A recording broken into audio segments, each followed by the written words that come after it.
जिस शख्स का नाम सुनते ही कराची की गलियों में खौफ का माहौल बन जाता था, जिसे पुलिस और खुफिया एजेंसियां सालों तक पकड़ने में नाकाम रहीं और जिसकी मौत आज भी रहस्यों और सवालों के घेरे में है। आज उसी रहमान डकैत का रियल एनकाउंटर वीडियो आखिरकार सामने आया है। लेकिन सवाल सिर्फ इतना नहीं है कि वो मारा गया, सवाल ये है कि कैसे हुआ ये एनकाउंटर, कौन था इसके पीछे और क्या सच में ये एनकाउंटर असली था। इस वीडियो में हम दिखाएंगे वो फुटेज, वो घटनाएं और वो सबूत जो अब तक मीडिया और जनता से छुपाए गए थे। आप देखेंगे कैसे पुलिस और खुफिया एजेंसियों ने उसकी तलाश की और कैसे अंत में वो फैसला लिया गया जिसने सबको चौंका दिया। वीडियो अंत तक जरूर देखिए, क्योंकि आखिरी पल में सामने आने वाला सच आपकी सोच और इस पूरे मामले के नजरिए को पूरी तरह बदल देगा।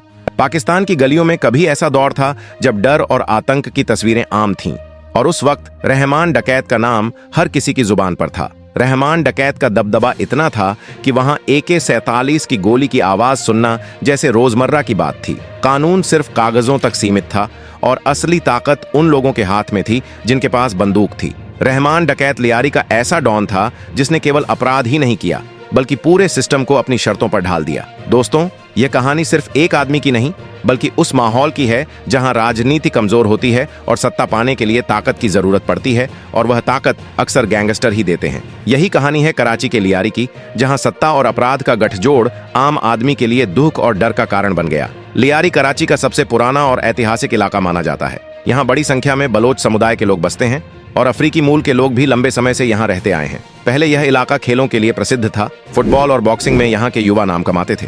लेकिन धीरे धीरे हालात बदलने लगे। बेरोजगारी बढ़ी, बड़ी फैक्ट्रियां बंद हो गईं, बंदरगाह के आसपास अवैध धंधों का जोर बढ़ा और अफगानिस्तान में चल रही जंग ने इस माहौल में आग लगाई। अफगान युद्ध के बाद हथियार और ड्रग्स की बाढ़ आ गई। कराची पोर्ट अंतर्राष्ट्रीय स्तर पर स्मगलिंग का मुख्य मार्ग बन गया और लियारी इसका दिल। हेरोइन, अफीम और हथियार इसी रास्ते से बाहर जाने लगे और इसी खेल में लियारी के युवा फंसते चले गए। शुरुआत छोटे मोटे अपराध से हुई, फिर बड़े गैंग और अंत में पूरा इलाका नोगो जोन बन गया। पुलिस वहां घुसने से डरने लगी। जो गया या तो मारा गया या बिक गया। दुकानदारों से हफ्ता वसूली आम बात बन गई। बच्चों को कुरियर बनाकर हथियार और बारूद भेजने के लिए इस्तेमाल किया गया और महिलाओं को ड्रग्स की तस्करी में शामिल किया जाने लगा। इसी माहौल में 1975 के दशक में एक बच्चा पैदा हुआ, अब्दुल रहमान, जिसे बाद में दुनिया रहमान डकैत के नाम से जानने लगी। ये लड़का किसी बड़े खानदान से नहीं था। गरीबी, बेरोजगारी और लियारी की तंग गलियों में उसका बचपन बीता।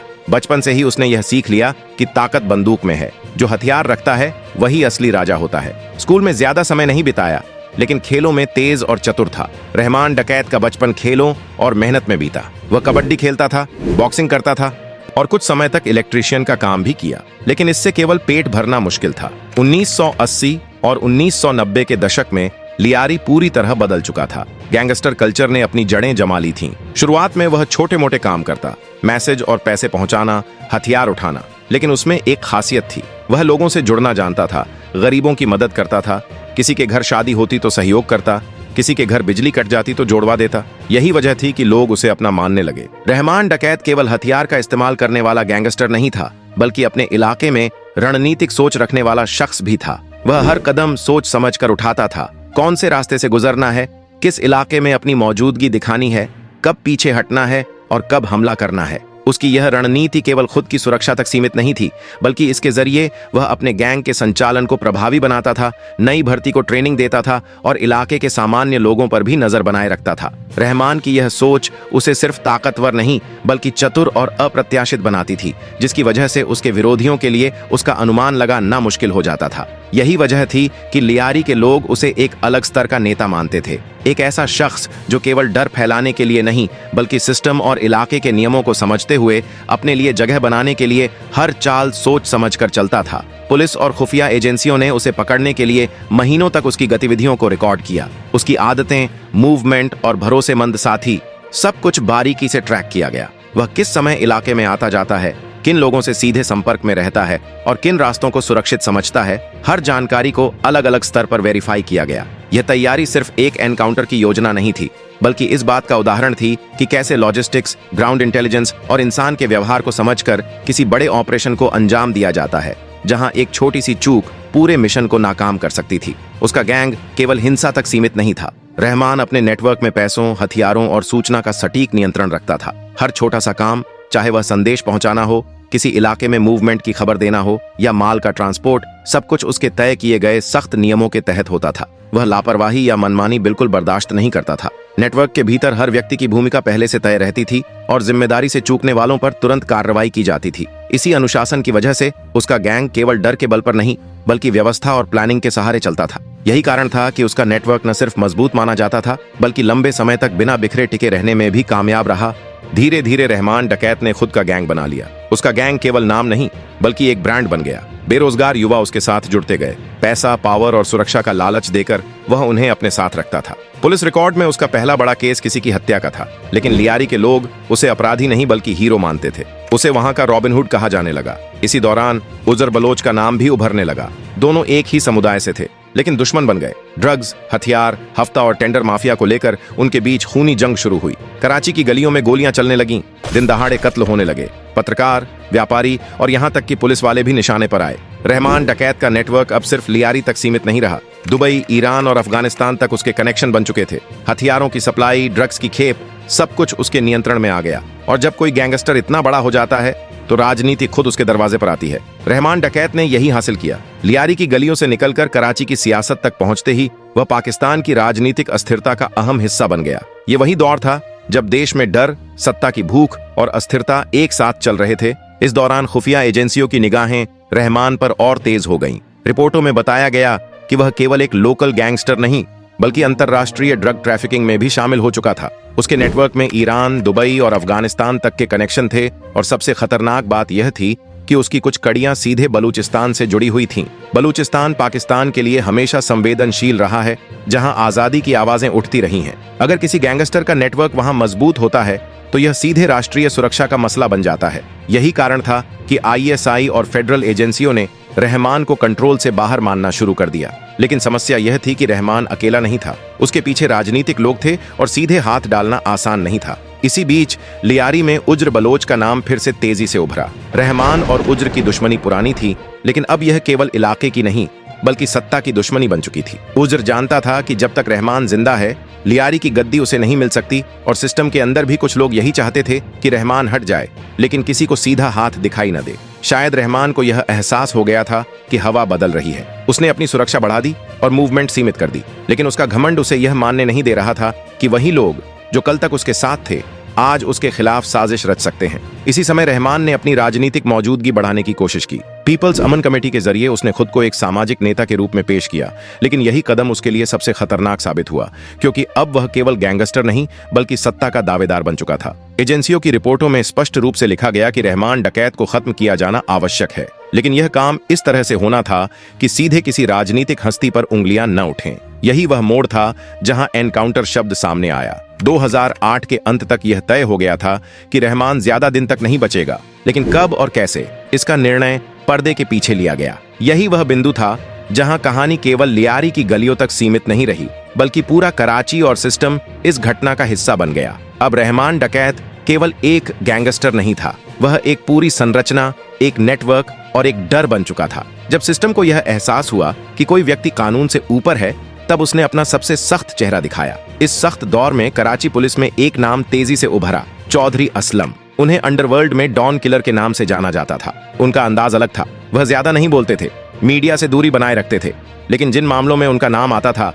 संदेश साफ होता कि अब मामला लंबा नहीं चलेगा। चौधरी असलम समझते थे कि रहमान डकैत को केवल गिरफ्तार करना आसान नहीं था। यह वास्तविकता में एक छोटे युद्ध जैसा था, क्योंकि लियारी का हर रास्ता और हर मोड़ रहमान के लोगों से भरा रहता था। कोई भी पुलिस कार्रवाई सीधे दंगे और खून खराबे में बदल सकती थी। इसलिए असलम ने सीधे टकराव की बजाय रणनीतिक इंतजार को चुना। कई महीनों तक रहमान की हर गतिविधि पर नजर रखी गई। वह कहां जाता है, किससे मिलता है, कब डील करता है और कब सतर्क रहता है, सभी का रिकॉर्ड रखा गया। इस दौरान रहमान भी बदल चुका था। सत्ता के करीब आने के बाद उसमें एक अजीब आत्मविश्वास आ गया था। उसे लगता था कि वह केवल लियारी का डॉन नहीं बल्कि कराची की राजनीति का अहम हिस्सा बन चुका है। यही उसकी सबसे बड़ी भूल थी। पाकिस्तान के सुरक्षा तंत्र को डर सताने लगा कि अगर रहमान को अभी नहीं रोका गया तो वह भविष्य में खुद एक पावर सेंटर बन सकता है और यह किसी भी सरकार के लिए खतरनाक था। इसी पृष्ठभूमि में 2009 की गर्मियों में अंतिम फैसला लिया गया। यह फैसला लिखित कम और मौखिक ज्यादा था, लेकिन संदेश स्पष्ट था, रहमान डकैत को हटाना है। उस रात कराची की गलियां सामान्य दिख रही थीं, लेकिन पुलिस और खुफिया एजेंसियों के भीतर हलचल थी। चौधरी असलम को एक इनपुट मिला कि रहमान कुछ भरोसेमंद लोगों के साथ मूवमेंट में है और यह वही मौका हो सकता है जिसका इंतजार किया जा रहा था। उसके बाद जो हुआ उसे लेकर आज भी दो अलग कहानियां मौजूद हैं। पुलिस का दावा है कि जब रहमान की गाड़ी रोकी गई तो उन्होंने जवाबी फायरिंग की और मुठभेड़ के दौरान मारे गए। पुलिस के अनुसार यह पूरी कार्रवाई आत्मरक्षा में हुई। दूसरी ओर परिवार, समर्थक और कुछ स्वतंत्र रिपोर्ट्स का दावा कुछ और ही कहानी बयां करता है।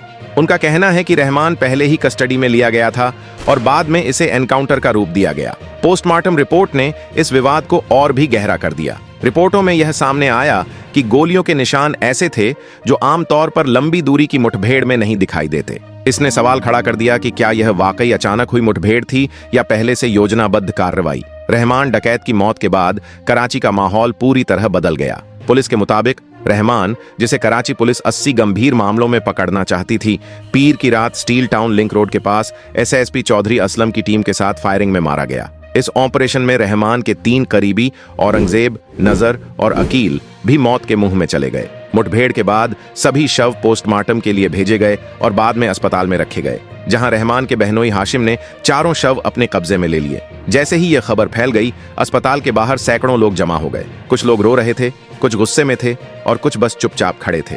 कई लोगों का कहना था कि रहमान उनके लिए मददगार इंसान था, मुश्किल समय में काम आता था, गरीबों और बच्चों का ख्याल रखता था। वहीं कुछ ऐसे लोग भी थे जिनके परिवार गैंग वॉर में मारे गए थे। उनके लिए रहमान कोई हीरो नहीं था, बल्कि डर का प्रतीक था। उनकी आंखों में राहत थी क्योंकि उनके लिए यह कहानी यहीं खत्म हो गई थी। इसके बाद रहमान डकैत और उसके साथियों की नमाज ए जनाजा चील चौक के पास ईदगाह ग्राउंड में अदा की गई, जिसमें सैकड़ों लोग शामिल हुए। रहमान की तदफीन के दिन लियारी गार्डन, ली मार्केट, पार्क कॉलोनी, पुराना गोलीमार, बलिया टाउन, मॉस्को और मलीर जैसे इलाकों में दुकानें बंद रहीं। स्थिति बिगड़ने से बचाने के लिए पुलिस और रेंजर्स की भारी तैनाती की गई। कई इलाकों में तनाव देखा गया और कुछ जगहों पर हवाई फायरिंग की भी खबरें आईं। सरकार पहले ही रहमान की गिरफ्तारी पर 50 लाख का इनाम रख चुकी थी, लेकिन अब यह अध्याय हमेशा के लिए बंद हो गया। रहमान डकैत का निधन कर चुका था, लेकिन उसके जाने के बाद कराची और लियारी में सवाल गहरा गया कि क्या केवल एक आदमी के मरने से सिस्टम बदल सकता है। रहमान की मौत के बाद उनकी पत्नी ने अदालत का दरवाजा खटखटाया और जांच की मांग की। मामला कोर्ट तक पहुंचा और एफआईआर दर्ज हुई, लेकिन अक्सर ऐसे मामलों की तरह सच फाइलों में दब गया। समय बीतता गया, लेकिन कहानी खत्म नहीं हुई, क्योंकि हिंसा अपने साथ बदले की आग लेकर चलती है। रहमान डकैत के जाने के बाद चौधरी असलम को लगातार धमकियां मिलने लगीं। उनका नाम अब सिर्फ पुलिस रिकॉर्ड में नहीं, बल्कि कई संगठनों की नजर में भी दर्ज हो गया। 2014 में कराची में हुए एक सुसाइड बम हमले ने इस कहानी को और खतरनाक मोड़ दे दिया। इस हमले में चौधरी असलम मारे गए। आधिकारिक तौर पर जिम्मेदारी तालिबान ने ली। कराची की गलियों में चौधरी असलम की बहादुरी और उनकी रणनीतियों की चर्चा आज भी होती है। लोग उन्हें एक ऐसे पुलिस अधिकारी के रूप में याद करते हैं जिसने आतंक और अपराध के सामने कभी पीछे नहीं हटे। उनकी कहानी सिर्फ रहमान डकैत के खिलाफ नहीं, बल्कि पूरी कराची की सुरक्षा के लिए एक मिसाल बनी। यही वजह है कि उनका नाम अब भी सम्मान और डर दोनों के साथ लिया जाता है। इस पूरे किस्से में किसी को पूरी तरह सही या पूरी तरह गलत ठहराना आसान नहीं है, क्योंकि यह कहानी अपराध और कानून के बीच उस धुंधले क्षेत्र की है जहां यह पहचानना मुश्किल हो जाता है कि कौन किसके लिए लड़ रहा है। रहमान डकैत स्पष्ट रूप से अपराधी था, इसमें कोई संदेह नहीं। चौधरी असलम कानून का प्रतीक थे, लेकिन उनके निधन ने यह भी साफ कर दिया कि हिंसा चाहे किसी भी ओर से आए, अंत में यह सभी को निगल जाती है। यही वजह है कि यह कहानी आज भी लोगों के मन में बेचैनी पैदा करती है, क्योंकि यह केवल 2 व्यक्तियों की नहीं, बल्कि उस समाज की कहानी है जहां बंदूक कानून से आगे चलती है। यही थी रहमान डकैत और चौधरी असलम की कहानी, जो अपराध, राजनीति और कानून के जटिल रिश्तों को बयां करती है। इस कहानी में बताए गए कुछ घटनाक्रम, बातचीत और मंशा से जुड़े पहलू विभिन्न मीडिया रिपोर्ट्स, स्थानीय दावों और सार्वजनिक चर्चाओं पर आधारित हैं। हालांकि इन सभी बातों की आधिकारिक जांच एजेंसियों या अदालतों द्वारा स्पष्ट और अंतिम रूप से पुष्टि नहीं की गई है। रहमान डकैत की मौत, उससे जुड़ी मुठभेड़ की परिस्थितियां और इसके पीछे की साजिशों को लेकर अलग अलग पक्षों के अपने अपने दावे रहे हैं। पुलिस का आधिकारिक पक्ष और परिवार व समर्थकों के आरोप एक दूसरे से भिन्न रहे हैं। इसलिए दर्शकों से अनुरोध है कि इस कहानी को किसी एक निष्कर्ष के रूप में न लें, बल्कि इसे उस दौर के सामाजिक, राजनीतिक और कानूनी हालात के संदर्भ में समझने का प्रयास करें। अगर आपको यह वीडियो पसंद आया हो तो वीडियो को लाइक करें। आपके एक छोटे से लाइक से हमें यह जानने में मदद मिलती है कि आप हमारे काम को सराहते हैं, और यह हमें नई, रोचक और शिक्षाप्रद कहानियां लाने के लिए प्रेरित करता है। साथ ही वीडियो को अपने दोस्तों और परिवार के साथ शेयर करें ताकि ज्यादा से ज्यादा लोग इन कहानियों को जान सकें और हमारे साथ इस सफर का हिस्सा बन सकें। और हमारे चैनल को सब्सक्राइब करें। इस नेक काम में हमारा साथ दें ताकि हम और रोचक और शिक्षाप्रद कहानियां लेकर आते रहें। धन्यवाद।